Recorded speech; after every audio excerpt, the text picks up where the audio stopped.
moving on to our next speaker, who is used to work at the University of Lincoln, is Katie Carpenter, who is now a lecturer in public history at the University of Leeds, and has worked at a number of institutions, has taught through the pandemic. I think most relevantly in terms of her past experience, taught at the University of the Highlands and Islands in Scotland, and which involved a lot of kind of online teaching. So even before the pandemic, she was quite experienced in this aspect of teaching. So she's going to talk to us about some of the challenges and opportunities of teaching history online, which I think since the pandemic has not gone away, and it's an element of all of our pedagogic practice nowadays. So I'm really looking forward to hearing what you've got to say, Katie. Hi everyone. First off, can you hear me okay? If you can, could you just put yes in the chat? Perfect, thank you. Firstly, thank you to Jamie for inviting me to speak and for organising this brilliant event. I did give a version of this talk this time last year, and actually my kind of views and experiences of online teaching are changing quite rapidly, just because I keep changing jobs quite rapidly. So I'll talk about that in a bit. But first off, I wanted to ask you all, I didn't know the words were going to come up like that. Firstly, will you be teaching online this academic year? So is anyone going specifically into a job where they know that they will be teaching online? And even if you're not teaching online, obviously there's the ominous threat that it might happen again, and we might all have to at some point. So what are your kind of particular concerns about kind of online teaching? I know when I started, I was terrified. This was slightly before the pandemic, and I don't know specifically what I was worried about, but the idea of having to communicate and teach online was terrifying. So yeah, maintaining student engagement, that is definitely, as we've discussed in the last talk, it's something that we worry about anyway, but particularly online. Feeling like you're talking to yourself, blank screens, breakout groups. I'm going to talk about breakout groups because my opinions have dramatically changed on breakout groups. The barriers to rapport and accessibility, technology problems, definitely. Blank screens, can't read the room. The majority would not turn the cameras on yesterday. Students' attention. Poor connection, all those kind of equity issues about technology and internet connection. Of course, the wider kind of experience of university is, of course, not just about classes and them losing those opportunities.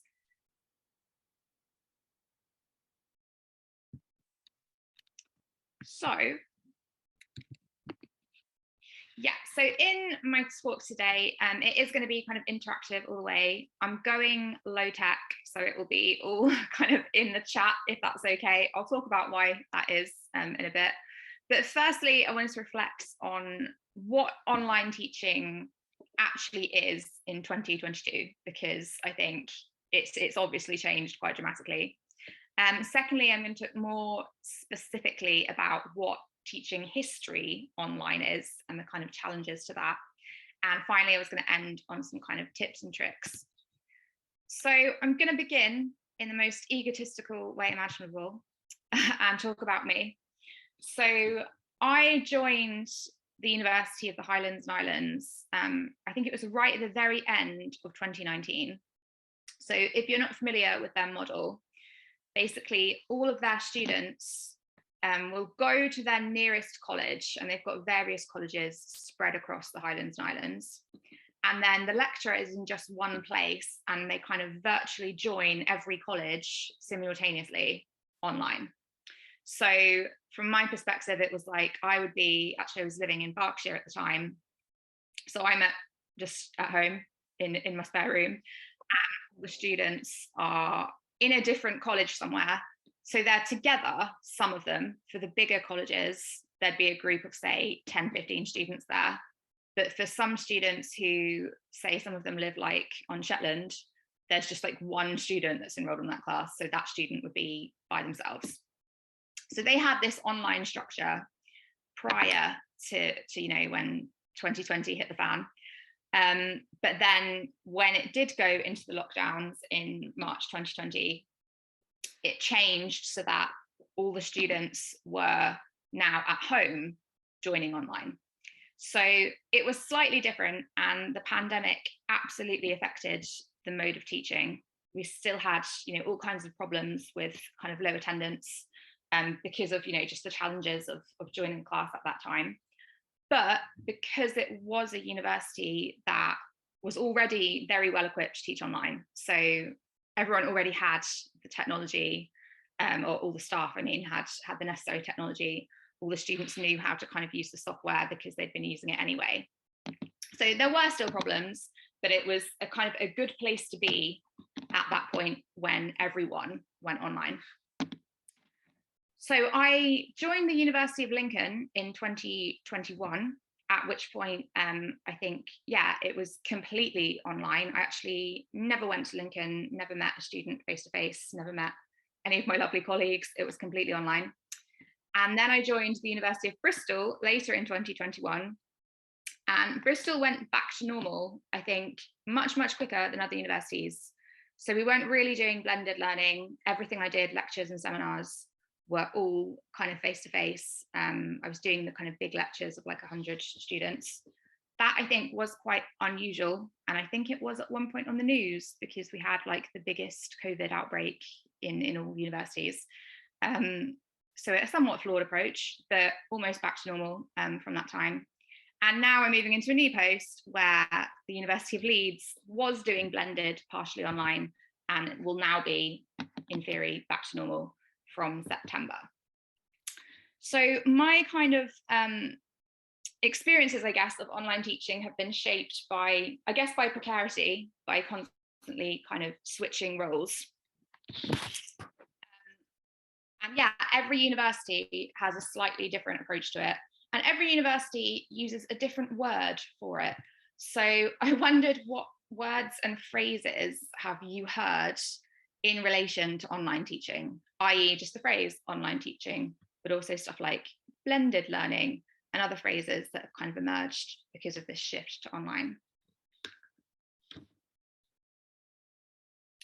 Hybrid learning. Ooh. Asynchronous, hybrid. The dark void.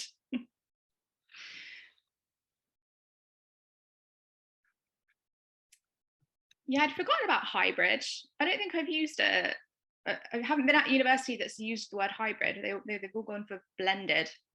Asynchronous. So the main ones that have been at the universities I've been at are, well, I suppose online, which I think now we would probably associate with like fully online lockdown style. Of course, there are universities that were doing online teaching before the pandemic, so like the University of the Highlands and Islands and the Open University. Blended, which I guess is the same as hybrid, where some bits are online and some bits are not. And dual delivery, which I have to say I escaped this, and I heard it didn't go well, but this would be where some universities opted to have half the class in person and half joining the class online. Otherwise known as pure chaos, as a colleague described it as. Partly, I think, because so many universities were just not equipped to do that kind of dual delivery. So they just didn't have the technology or indeed the skill set to manage a class where half is online and half is in person. And now we're kind of moving out of the kind of lockdown period, hopefully. I feel like digitally enhanced is being used a lot more, which I suppose was being used before, but more than ever now, I think we're shifting away from the language of online and into the idea of digitally enhanced. So possibly using those learning technologies that everyone became more familiar with during the pandemic and implementing them into kind of face-to-face teaching or hybrid teaching. So where are we now? So yeah, I just wanted to ask you, in terms of the teaching that you have been doing or you will be doing, yeah, where are we now? What will your teaching styles be like? What do you think the pandemic has kind of left us with? Now we're moving out of fully online and into this kind of more digitally enhanced model. What are the kind of legacies of COVID that are going to be affecting our teaching?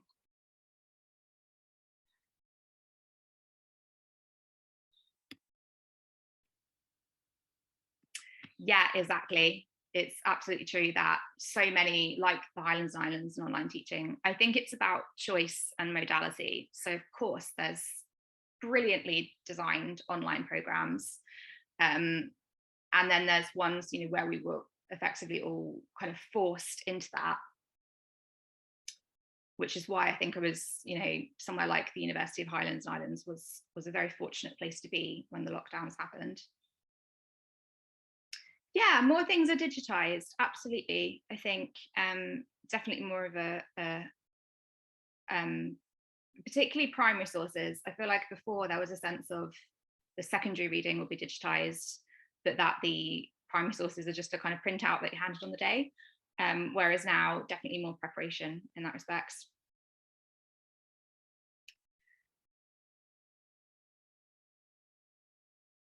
Yeah, definitely uncertainty about how, yeah, how to go back to face to face, how to incorporate these new tools. And also, yeah, the questions about access. Yeah, that's true, actually. I hadn't thought of that it is more convenient for tutorials, for kind of small one-on-ones. Yeah, it's much more convenient. Yeah, better use of technology.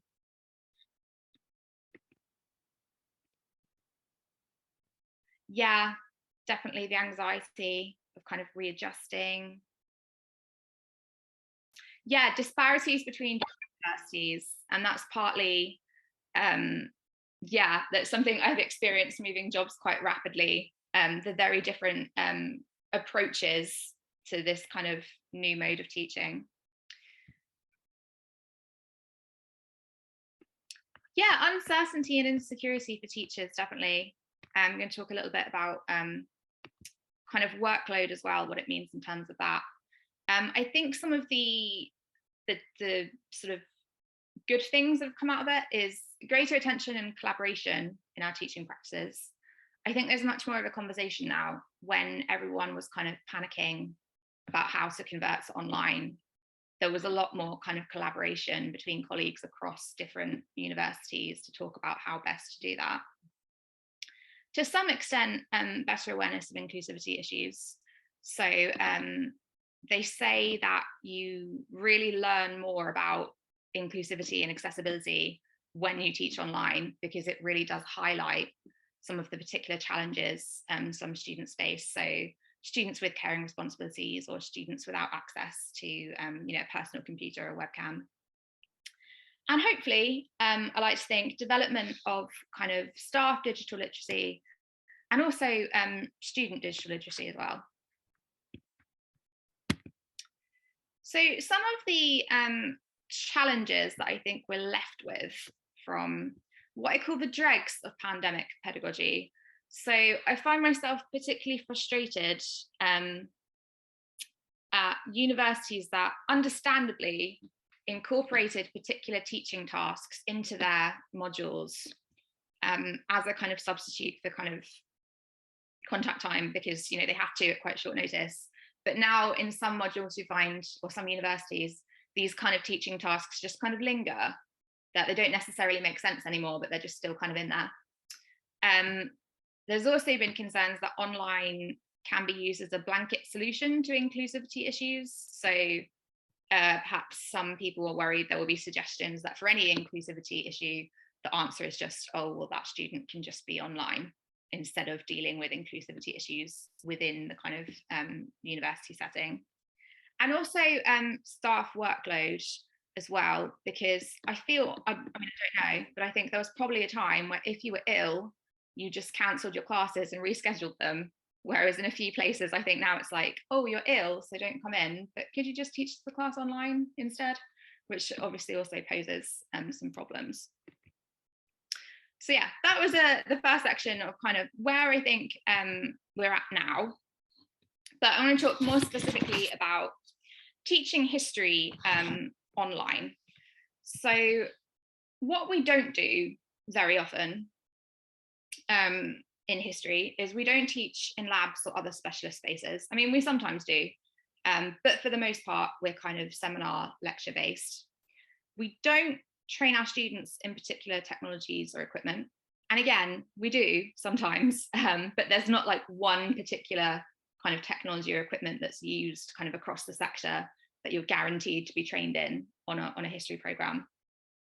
And we don't have a large number of contact hours in comparison to, say, like the sciences, where some students I think are in the lab like 9 to 5, Monday to Friday. So it's really easy, I think, to assume, as I think some people did at the beginning of the pandemic, that history teaching maybe very easily translates into an online space. And in some respects, we don't face these particular challenges about specialist equipment, etc.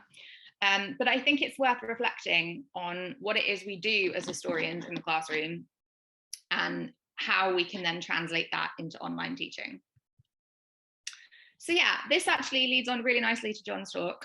I want to talk about what do we actually do as history kind of educators? What sorts of things are we doing in the classroom?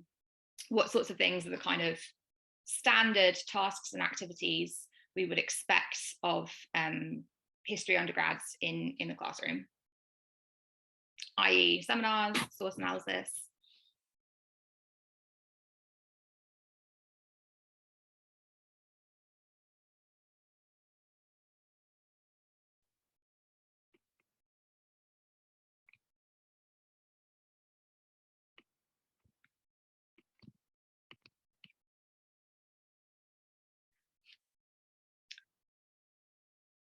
So I'm thinking about things that we maybe do in history that we are far kind of less likely to do in other spaces. Like primary source analysis, it's something that I don't think other disciplines necessarily do as often, where it seems like it's a pretty core kind of part of what we do. Also, kind of discussions. I think the kind of traditional history seminar can be a quite loosely structured discussion, as opposed to particular activities where you're using particular equipment, debates, all the sorts of tasks and activities that John talked about. And this poses the issue of how neatly do those activities translate into online spaces. So in the event that you do have to teach online, or that you're in a job where you're already teaching online, what are the particular challenges we face in taking those activities that we do in history and sort of almost converting them into online activities?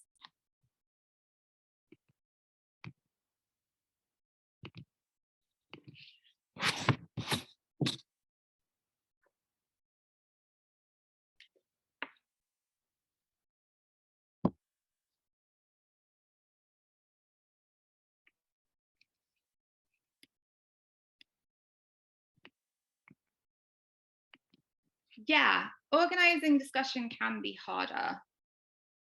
It's not easy, as we talked about at the beginning, when cameras are off and it's not free flowing and people aren't kind of talking directly to each other and there's no eye contact. Yeah, debate is challenging online. I confess, I have trouble with debate even in a face-to-face seminar. Sometimes students seem very reluctant to actually, debate each other. It's almost like they don't want to cause offense by arguing with each other. And online as well, very, very difficult. Yeah, you can't walk around and check on everyone simultaneously. And this is partly why I've got very strong feelings about breakout rooms, which I'll rant about in a few slides. Yeah, they lose the habit of using the library. I feel like that was kind of happening anyway, because there's such a shift towards online reading lists where they just click on the link and it takes them exactly to what they need. I think you can probably get all the way through a history degree now without actually going to the library. But yeah, definitely complicated by online teaching. Yeah, it's really difficult to talk about, to find out who's actually contributing. Particularly because I'm of the view that sometimes when we're talking if you do the classic kind of scaffolded chat, so the students talk in pairs and then maybe they talk in small groups and then there's a whole group discussion, even the students that aren't contributing to the whole group discussion are still contributing in the smaller chat, and that can be just as valuable to them as the whole group discussion. But if you can't see an overview of the small group discussions, you don't know who's there.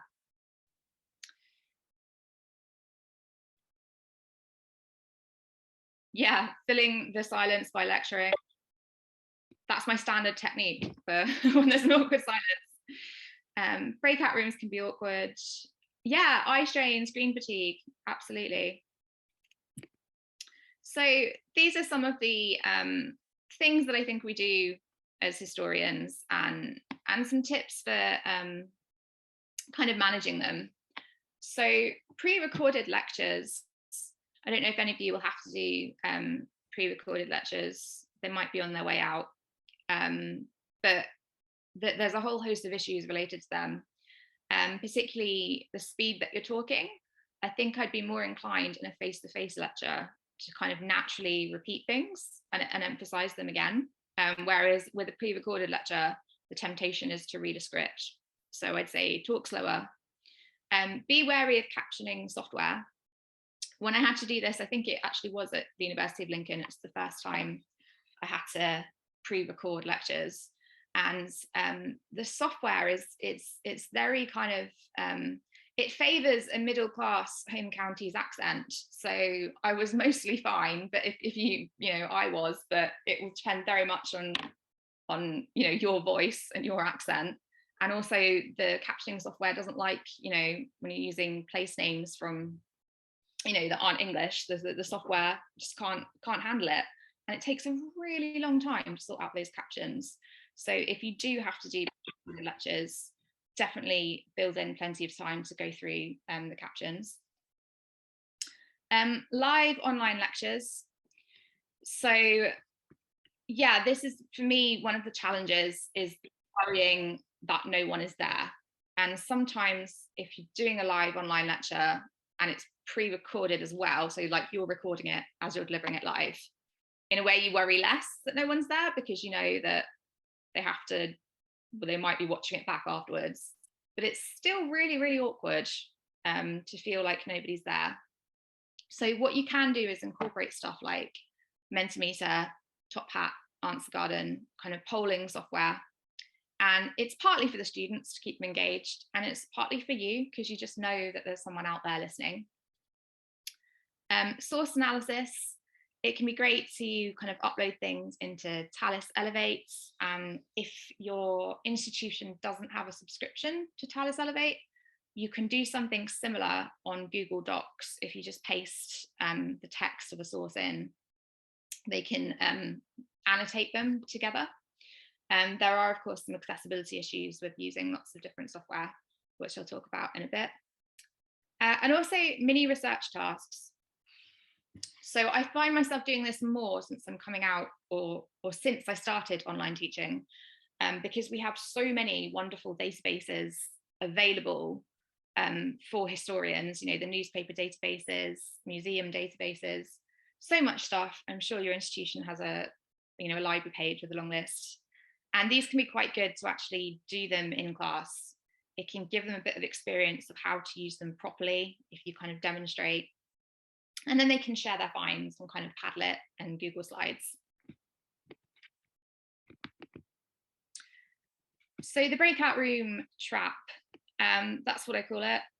If you need a laugh, if you type into Twitter in the search bar, breakout room, you'll find a lot of comedic responses to breakout rooms, because you do get the impression from the internet they're not very popular.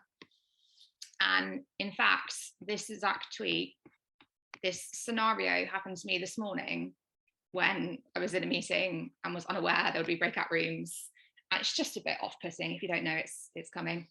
I think when I started online teaching, what I was doing was thinking that breakout rooms would be a direct kind of translation for small group work, i.e. I could put them in breakout rooms and it would be exactly the same as in person when you put them in pairs or small groups. And of course, as we've discussed, it's not the same. You can't see what's going on. You don't know if they're really there. You can't walk around and kind of get a sense of what's going on. So I'm actually much more anti-breakout room now.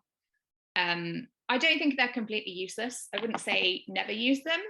I just say don't do what I did, which is overuse them in an effort to kind of recreate the face-to-face experience, when actually it's not really doing that at all. It's like a whole different thing. And also it links to the question of whether or not students should have their cameras on, because I think as a lecturer, I would much prefer that they do have the cameras on. But if I'm in a big meeting, as I was this morning, a big faculty meeting with like 200 people, then I'm keeping my camera off. So I completely understand why they have their cameras off. There's obviously related issues as well with what their kind of living situation is, whether or not they're actually able to do that, or if they even, you know, have a webcam. So yeah, if you randomly put people in breakout rooms without warning, if they don't know it's coming and they've all got their cameras off, I think it can be quite stressful to suddenly be put in a breakout room. And in fact, you'll see in classes and in big meetings that are online, as soon as somebody says, let's go into breakout rooms, the number of people that leave the class is quite dramatic. Like there'll be a drop. So I would just use these sparingly, not to say they don't use them, just that don't use them so much so that there aren't other modes for people to participate. So yeah, finally, I just want to talk through some kind of tips and tricks for teaching online. Some of these are lessons learned the hard way. So firstly, this sounds so obvious, but like put your head in a normal place. I think we've all had meetings and stuff where somebody's head is like really, really close or like really, really far away. Aim for the classic YouTube influencer head position. Make sure your underwear isn't drying on a radiator behind you. That happened to a colleague. I think they were doing interviews and they were being extremely professional, dressed very professional, and then realized at the end of the day, their pants were drying behind them. So just, you know, scan the room, make sure there's nothing embarrassing lying around. Don't forget you're on camera. I know that sounds really obvious, but I'm a bit of an idiot. I've got quite a short attention span. And the classic thing that I would do is I'd put students in breakout rooms and then I'd give them like, you know, 5 minutes to get started before I start appearing in the breakout rooms. And on that particular software, at that particular university, while I'm in the main room and all the students are in the breakout rooms, it's still just recording me. So there's got to be some weird footage out there of me kind of just sat there twiddling my thumbs, texting, just like just taking 5 minutes to chill while they get ready in their breakout rooms, forgetting that I'm still being filmed. Don't forget to end the class. Again, some of you think, what kind of idiot would do that? Well, I've done it multiple times. I think specifically at the University of Lincoln, actually, Jamie, I make a confession that I would end the class, or rather I wouldn't end the class, the students would leave, and then on the software, you'd be left with a list of who was there. So I'd do the register before I log out the class. So, you know, while the information's there, and then forget that I hadn't actually logged out the class. So I think there's quite a lot of recorded classes that go on for several hours of just like me on my computer where it's on a tab that I've forgotten to close. So watch out for that. And of course, warn your kind of housemates and family that you're teaching an online class. I think a lot of my students have heard my mother's one-woman show of Westlife's greatest hits, because she forgets and I forget to tell her. So stuff like that, that's obvious. Yeah, cameras on or off. As I've already said, I don't know if any of you have opinions about this. Mine have changed, because it's so difficult when you're teaching online when the cameras are all off. And I know most of them probably are there, but we also know that some of them actually aren't, and they have just kind of logged on, and then they've, maybe like me, they've logged on and then they've forgotten they're in a class and left. So I would say to try and manage expectations with that. and tell the students sooner rather than later if you want them to have the cameras on, i.e. before the first class, because they too are going to have to put away the underwear that's drying behind them and all that kind of stuff. So just giving them the heads up early that, you know, you'd like the cameras to be on and it'd be great if they would put them on, but also understanding that, you know, there's legitimate reasons why they would be turned off. Tech prep. So again, this partly links to precarity, because every university I have been at likes to use a different software, and it's really, really annoying. So I think I've taught online using Zoom, MS Teams, Blackboard Collaborate, and Brightspace. Also, every university that has like Blackboard, for example, will have a slightly different version. So even though I'm now at a university that has Blackboard again, it is completely different to the Blackboard that I used at the University of Lincoln. So being aware of what that main software is, and, you know, how to actually join a class, that kind of thing. Ask around about what the kind of best sort of browser is. Some of them work better like on Google Chrome than they do on Safari. Plug directly into the internet if you can. I can't remember what it's called. I'm not a techie person, where you, instead of using the Wi-Fi, it's like plugged in at the wall. And on that point, if you do find yourself teaching online, the university should pay for stuff for you. They often don't advertise that they have money to spend on their staff for equipment and stuff. But if you are teaching online a lot, you are absolutely within your rights to email, you know, whoever your kind of school manager is and say that you need a headset or a, you know, whatever those plugs are called that plug straight into the internet, or even things like a chair and a desk. I got a chair from one university and it was really awkward because then I left the university about a week later. Yes, that's it, the Ethernet. Yes, Ethernet cable. If you haven't got great Wi-Fi, definitely get an Ethernet cable. And yeah, you can ask the university to pay for that stuff, and they absolutely should. Yes, make sure any additional applications are compatible with accessibility software.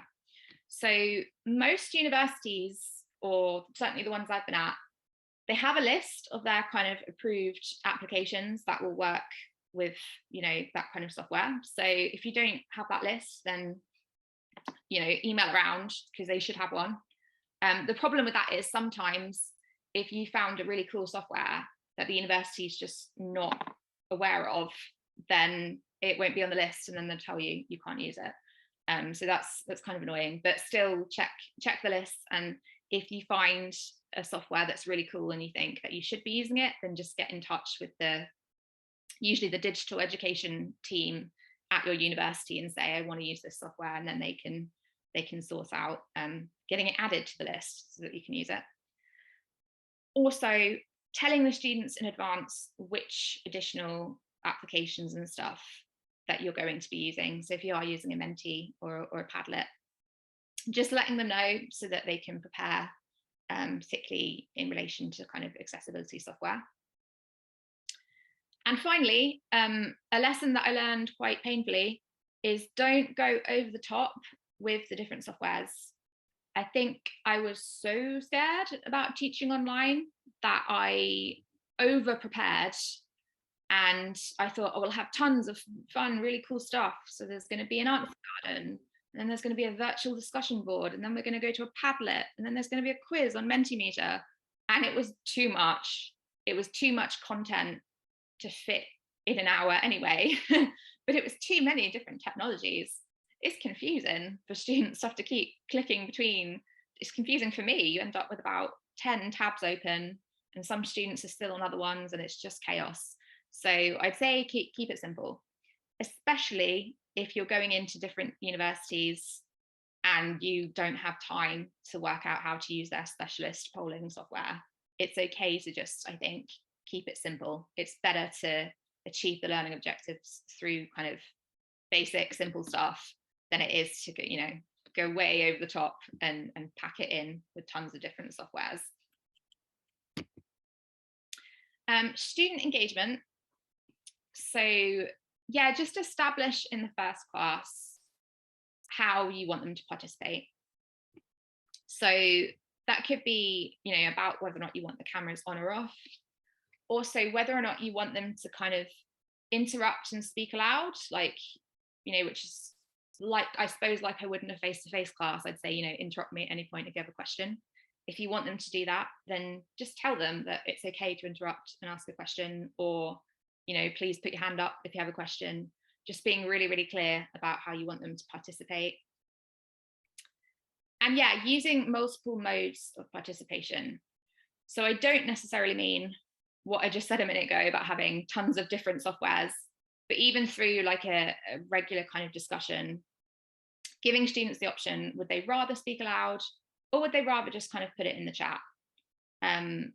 So that, there are options for, sorry, there's a little fly next to me. So that there are options for students' preferences and students' circumstances. Spontaneous polls. So I don't want to be cynical, but I do know that sometimes students were logging onto classes and then they weren't actually there. And of course, there's legitimate reasons why they would suddenly kind of disappear, or they're still logged on, but they don't seem to be there. But it can be really useful for you to know who actually is there. So if you can do like a spontaneous poll, I know something like Blackboard Collaborate does allow you to kind of, as you're discussing, you just kind of put a poll in, and then you can just see how many people answer, and you can also see who has answered, which is quite helpful as well. And that's partly, I think, kind of almost like a welfare check, because if there are students that are constantly logging in but don't really seem to be there, but you don't actually know if they are there, you can kind of just check in to see who is there, and then you can kind of follow up afterwards and say, I'm just checking everything's okay because you didn't actually seem to be there, kind of thing. As I think John actually said in the last talk, save copies of digital resources, so any kind of slides, that kind of thing that you make, you can of course upload those to virtual learning environments afterwards. And yeah, just to reiterate what John said, that a lack of student engagement can be for a million reasons that have nothing to do with you. Of course, we do what we can to engage them, and we keep track of low engagement to check in that they're okay, but don't feel kind of personally put out when people don't seem to be participating as much as you would like them to. Yeah, final tips. The tech does fail, and it's really inconvenient, but it happens. You're not going to get fired. I was really worried about that when I started teaching, but yeah, it just happens, and there's nothing really we can do about it. Yeah, don't fall into the trap of thinking that students are really technologically competent, because surprisingly, I thought the generation, it's easy to assume that they'll be really, really good at the technology stuff, but not necessarily. You do get used to online teaching really, really quickly. So even if you are feeling a bit nervous about having online stuff, you'll pick it up really quick. And yeah, just finally, a warning to the precariously employed: every university has different softwares and subscriptions.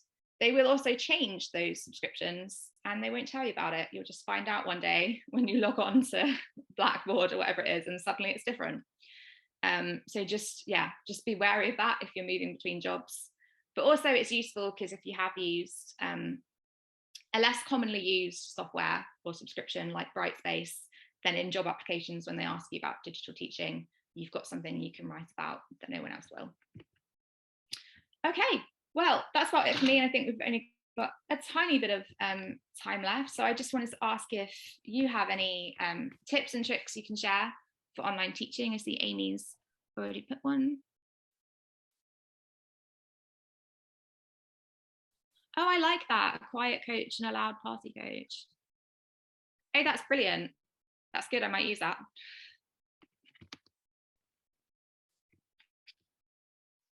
I just wanted to thank you, Katie. That was great. And while we give people time to think up any tips or final questions for the last couple of minutes of the session, it was really good. And I think you, in a way, in general terms, you reiterated a lot of the points that Max and John had made around this kind of treating it as a process that you learn about, and it's a developmental thing, and not expecting yourself to be perfect straight away, I think is one of the key takeaways from me from the whole morning, really. That being new to teaching doesn't mean you have to be perfect at it. And in fact, even when you're experienced, you're never going to be perfect at it. Yeah, see, I'm still learning that lesson. I still want everything to be perfect all the time, and it's no, it never is. Some really nice thank yous in there, so that's great.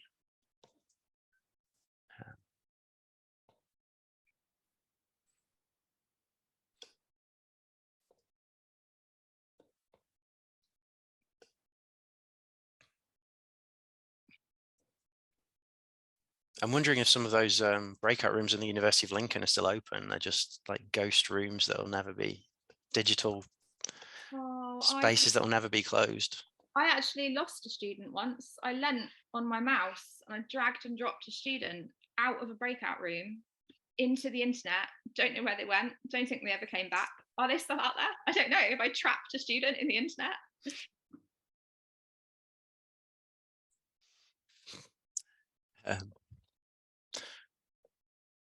Brill, I think yeah, I'd just like to thank you. It's been a pretty intense morning of sessions, and I'd like to thank all the participants. We've got a very good proportion of those we started out with are still here at the end. I would remind everybody that we're recording the sessions. We'll make the PowerPoint slides and other materials available to you in due course if you want to go back and review them.